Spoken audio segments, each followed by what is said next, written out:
Hello, আমি অনেক শান্ত, south Korea থেকে। তো আপনাদের সাথে একটা টপিক নিয়ে কথা বলবো। সেটা হচ্ছে, কিছুদিন যাবত ফেসবুকে একটা ভিডিও ভাইরাল হয়েছে, প্রবাসী ছেলেদের কেন মেয়েরা বিয়ে করতে চায় না। ঠিক আছে, আমি আজকে যে কথাগুলো বলবো সেই সব কথাগুলো হচ্ছে ওই সব মেয়েদেরকে বলতেছি, এবং আমার বড় ভাই যারা আছেন তাদেরকে বলতেছি কথাগুলো ইগনোর করবেন।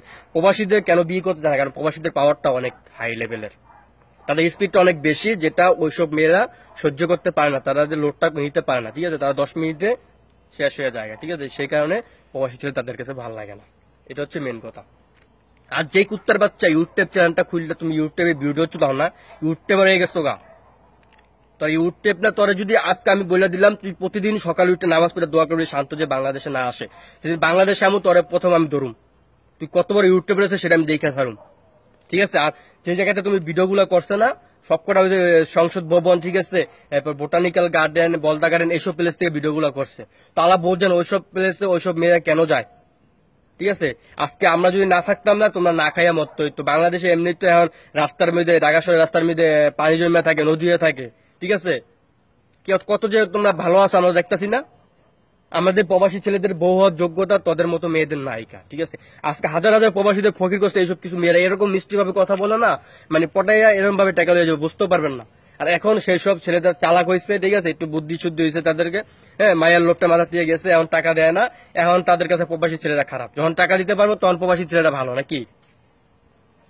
তোদেরকে একটা কথা বলতেছি, প্রবাসী নিয়ে যে কথাগুলো বলছস, তোরা নিজেরা জানো তোরা কিরকম। ঠিক আছে, কুত্তার বাচ্চা, তোর মতন মাকে যদি আজকে পাইতাম না, ব্যবসা যদি আজকে পাইতাম না, আজকে বুঝা দিতাম প্রবাসী ছেলেরা কি জিনিস। ঠিক আছে, কি জিনিস বুঝা দিতাম।